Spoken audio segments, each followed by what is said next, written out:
नमस्कार दोस्तों, स्वागत है आपका स्टडी फॉर सिविल सर्विसेज में। वीडियो को पूरा देखिए। कोई भी आपका फीडबैक है, कोई सजेशन है, तुरंत वीडियो में कमेंट करके जरूर बताइए। अच्छा लगे तो वीडियो लाइक जरूर कर लीजिए और ऐसे वीडियो लगातार फ्री में पाने के लिए चैनल को तुरंत सब्सक्राइब कर लीजिए और बेल आइकन को जरूर टैप कर लीजिए ताकि आगे भी सारे वीडियो आपको मिलते रहे। यूट्यूब में फॉलो करते हैं तो प्लीज ये वाला फ्री टेलीग्राम चैनल जरूर ज्वाइन करिएगा। सारे नोटिफिकेशन, सारे अपडेट यहीं पे आते हैं, ध्यान रखिएगा। स्टडी फॉर सिविल सर्विसेज का कोई भी पेड ग्रुप अगर आपको ज्वाइन करना है तो सिर्फ 8564809606097523864555 यही नंबर है हमारे, सिर्फ जहां पे कॉल या व्हाट्सएप कर सकते हैं। इंस्टाग्राम पे हमारा पेज जरूर फॉलो कर लीजिएगा, स्टडी फॉर सिविल .सर्विसेज है। ट्विटर पे हमको जरूर फॉलो कर लीजिएगा, @study for civils है। सारे क्वेश्चन अटेम्प्ट करिए और स्कोर अपना तुरंत कमेंट करके बताइए। नमस्कार दोस्तों, आप सभी का स्वागत है स्टडी फॉर एग्जाम्स में।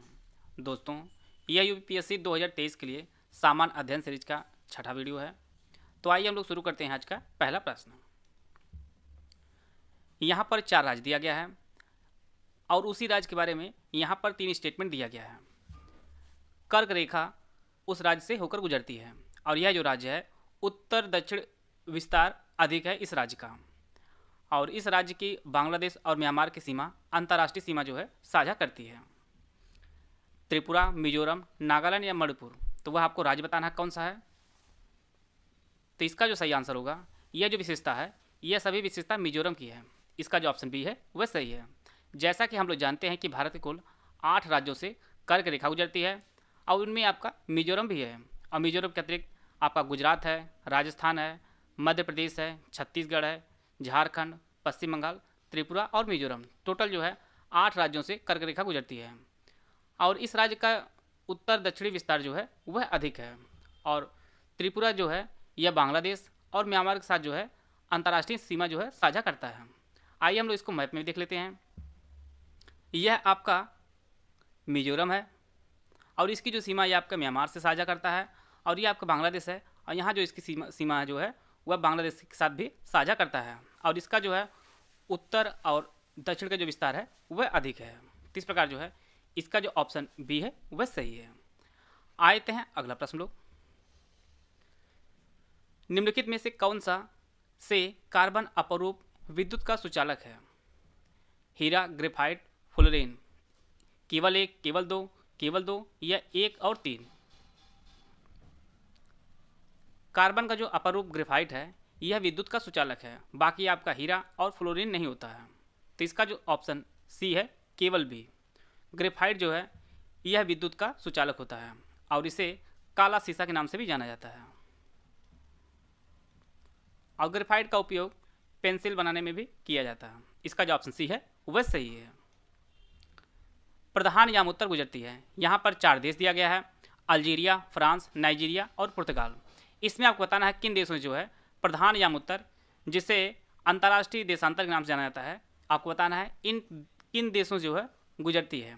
1 और 2, 2 और 3, 3 और 4 या 1 और 3। इसका जो सही आंसर है वो ऑप्शन ए, अल्जीरिया और फ्रांस से होकर जो है अंतर्राष्ट्रीय तिथि रेखा गुजरती है। तो इसका जो पहला जो ऑप्शन है ऑप्शन ए वह सही है। विश्व के अल्जीरिया और फ्रांस के अतिरिक्त यूके, स्पेन, माली, बुर्किना फासो, टोगो, घाना आदि ऐसे देश हैं जहां से अंतर्राष्ट्रीय तिथि रेखा जो है वह गुजरती है। नाइजीरिया और पुर्तगाल से नहीं गुजरती है। इसका जो ऑप्शन ए है वह सही है। भूपर्पटी में कार्बन की मात्रा आपको बतानी है। ऑप्शन आप लोग पढ़ लीजिए। भूपर्पटी में जो कार्बन की जो मात्रा है वह 0.025% है। इसका जो ऑप्शन बी है वह सही है।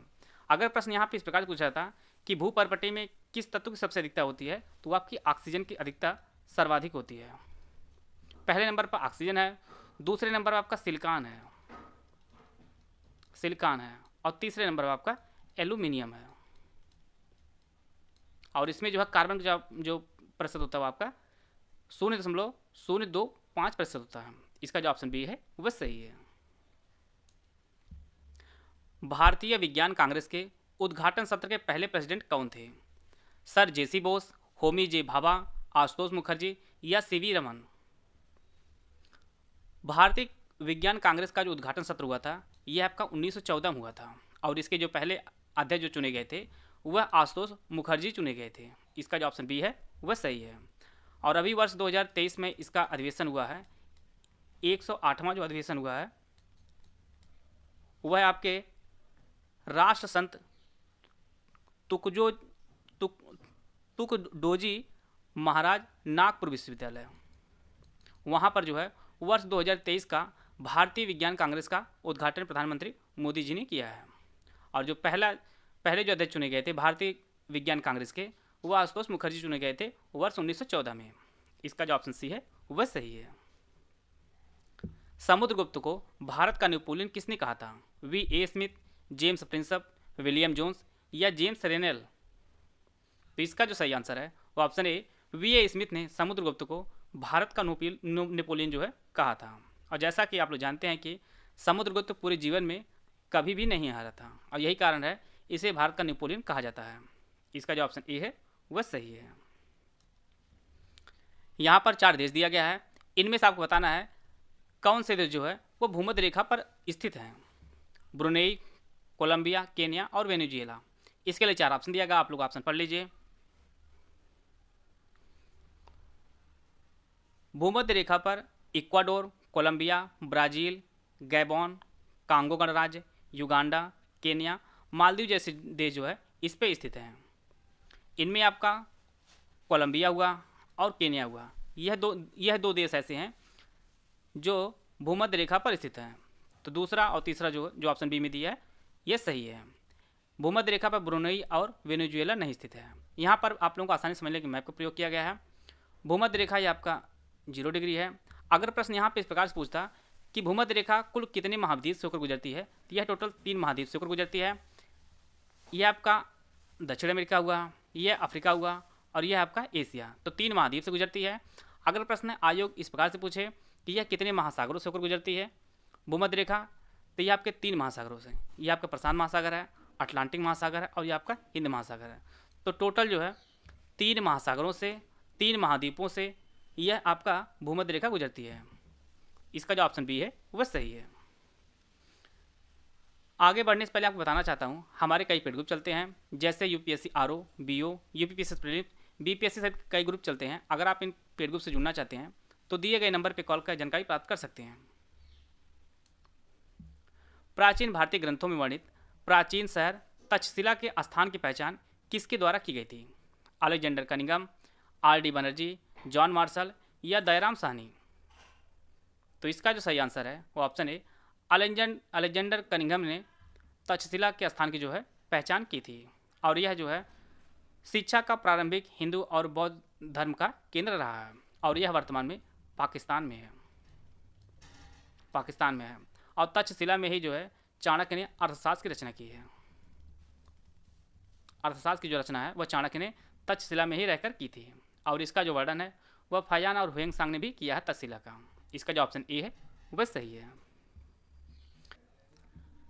भारत में महात्मा गांधी की पहली प्रमुख सार्वजनिक उपस्थिति कहाँ दर्ज की गई थी? चंपारण, खेड़ा, बनारस हिंदू विश्वविद्यालय का उद्घाटन या रॉलेट एक्ट में? तो इसका जो सही आंसर है वो ऑप्शन सी, बनारस हिंदू विश्वविद्यालय के उद्घाटन में महात्मा गांधी की भारत में पहली प्रमुख सार्वजनिक उपस्थिति जो है वह दर्ज की गई थी। और बनारस हिंदू विश्वविद्यालय जो उद्घाटन किया गया था वह वर्ष 1916 में इसका उद्घाटन किया गया था। और इसका जो उद्घाटन है वह लॉर्ड हार्डिंग ने किया था। BHU का जो उद्घाटन है वह लॉर्ड हार्डिंग ने किया था 1916 में। चंपारण आंदोलन ये आपका 1917 में हुआ है। खेड़ा जो सत्याग्रह हुआ था ये आपके 1918 में हुआ है। रॉलेट एक्ट ये आपके 1919 में आया था। इसका जो ऑप्शन सी है वह सही है। यहाँ पर 4 राज्य दिए गए हैं। इन राज्यों में आपको बताना है किस राज्य की राज्यसभा में जो सीटों की संख्या जो है सबसे अधिक है। आंध्र प्रदेश, बिहार, राजस्थान या कर्नाटक? प्रश्न आपकी परीक्षा में हमेशा यूपी ही नहीं पूछा जाएगा, 20 से भी प्रश्न आपकी परीक्षा में आ सकते हैं। तो राज्यसभा जो सीटों की संख्या है, आंध्र प्रदेश में टोटल 11 सीट है, राजस्थान में 10 सीट है, बिहार में राज्यसभा की 16 सीट है और कर्नाटक में टोटल 12 सीट है। तो सबसे अधिक जो सीट है इन ऑप्शनों में वो आपके बिहार में है। जैसा कि हम लोग जानते हैं कि राज्यसभा में टोटल जो है 250 सीट है और इसमें आपके 12 जो सदस्य होते हैं उन्हें राष्ट्रपति मनोनीत करता है। और राज्यसभा के जो सदस्य का जो कार्यकाल होता है वह टोटल 6 साल का होता है। और इसके जो है 1/3 जो सदस्य होते हैं वह प्रत्येक 2 साल में जो है वह सेवानिवृत्त होते हैं। अगर ओवरऑल पूछा जाए सभी राज्यों में तो सबसे अधिक जो राज्यसभा सीट है वो आपके यूपी में और यूपी में टोटल जो है 31 सीट है। यहाँ पे बिहार ऑप्शन है तो इसलिए बिहार यहाँ पे सही होगा। इसका जो ऑप्शन बी है वह सही है। यहाँ पर 4 देश दिया गया है। इन देशों में आपको बताना है कौन स्कैंडिनेवियन देशों के समूह में जो है सम्मिलित नहीं है। डेनमार्क, आयरलैंड, नॉर्वे या स्वीडन। स्कैंडिनेवियन देशों के समूह में टोटल जो है 5 देश शामिल हैं। इनमें आपका स्वीडन है, नॉर्वे है, डेनमार्क है, फिनलैंड है और total Sweden, Norway, Iceland, Finland और डेनमार्क टोटल 5 देश हैं। इनमें आयरलैंड शामिल नहीं है। तो यहाँ पे पूछा जा रहा है कौन समूह में शामिल नहीं है, तो ये आपका आयरलैंड इसमें शामिल नहीं है। इसका जो ऑप्शन बी है वह सही है। सेल्यूकस ने चंद्रगुप्त मौर्य को दहेज के रूप में कितने राज्य प्रदान किया था? 4, 6, 8 या 12। तो सेल्यूकस ने जो है चंद्रगुप्त मौर्य को टोटल 4 राज्य जो है वह प्रदान किया था। इनमें आपका हेरात, कांधार, काबुल और मकरान टोटल जो है 4 राज्य प्रदान किया था।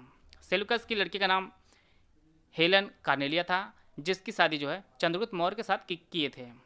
और सेल्यूकस निकेटर ने अपना जो राजदूत था मेगास्थनीज को इसको चंद्रगुप्त मौर्य के दरबार में भेजा था, जिसने इंडिका नामक पुस्तक लिखी थी। इसका जो ऑप्शन ए है वह सही है। यहाँ पर एक तरफ किताब दी गई है और उसके प्रकार दिया गया है। इसके लिए 4 ऑप्शन दिया गया, आप लोग ऑप्शन पढ़ लीजिए। अष्टांग संग्रह की जो पुस्तक है इसकी जो रचना है वह बाघभट्ट ने की है। 10 रूपक की जो रचना है वह आचार्य धनंजय ने किया है। और लीलावती की जो रचना है यह भास्कराचार्य ने किया है। और महाभाष्य जो है यह पतंजलि ने लिखा है। और यह किस प्रकार की पुस्तक उसको आपको सम्मिलित करना है। अष्टांग मार्ग जो पुस्तक है, अष्टांग संग्रह जो पुस्तक है यह आपका एक आयुर्विज्ञान की पुस्तक है। 10 रूपक जो पुस्तक है यह आपकी नाट्यशास्त्र पुस्तक है। लीलावती जो है यह गणित की एक पुस्तक है और महाभाष्य एक व्याकरण की पुस्तक है। इस प्रकार जो है इसका जो ऑप्शन बी है वह सही है। आप लोग रचनाकार भी नोट करते चलिएगा। अष्टांग संग्रह जो पुस्तक है यह बाघभट्ट ने लिखी है। 10 रूपक पुस्तक आचार्य धनंजय ने लिखी है। लीलावती की रचना भास्कराचार्य ने की है और महाभाष्य की जो रचना है वह पतंजलि ने की है। इसका जो ऑप्शन बी है वह सही है।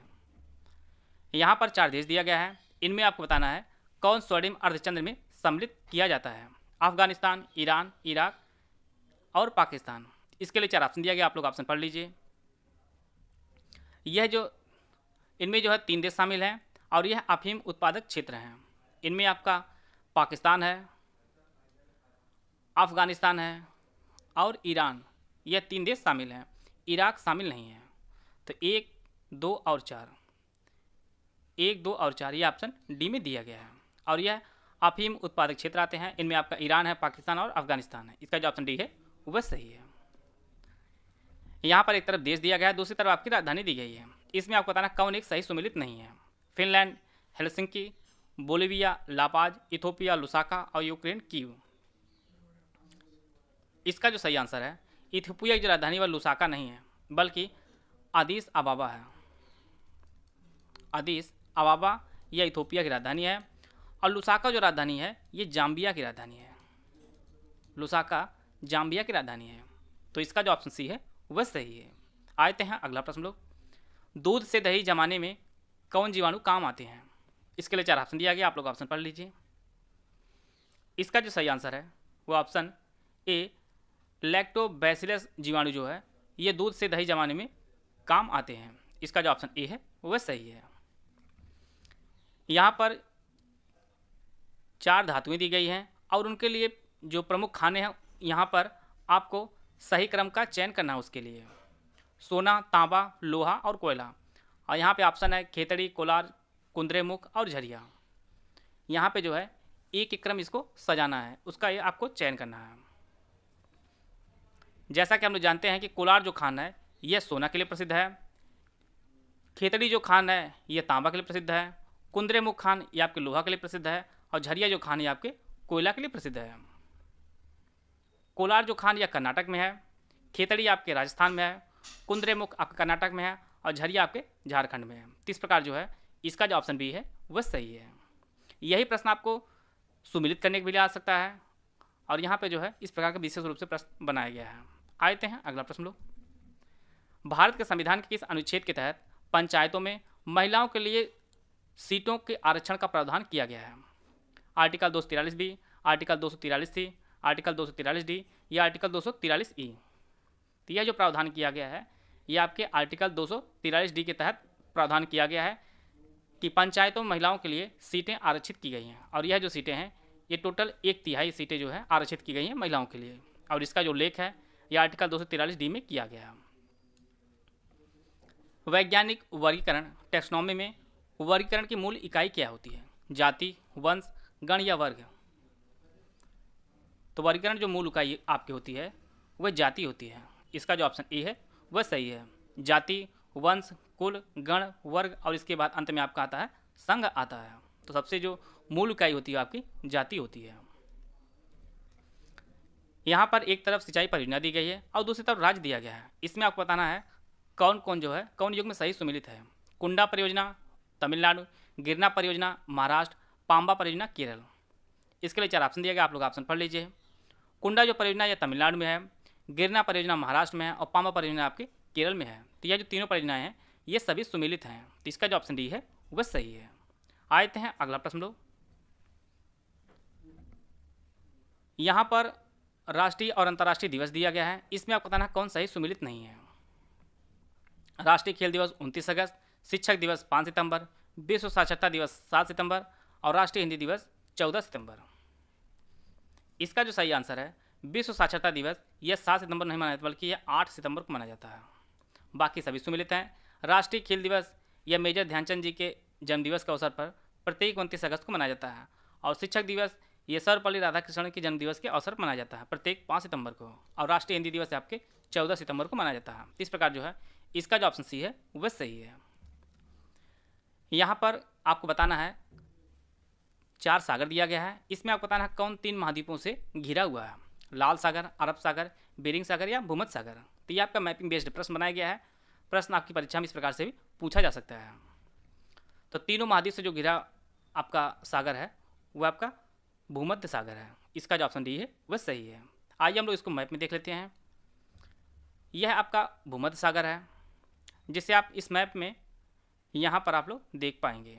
तो यह आपके यूरोप से घिरा है, यह आपके एशिया से घिरा है और यह आपके अफ्रीका से घिरा है। तो 3 महाद्वीपों से घिरा हुआ जो आपका सागर है वो आपका भूमध्य सागर है। तो इसका जो ऑप्शन डी था वह सही है। आते हैं अगला प्रश्न लोग।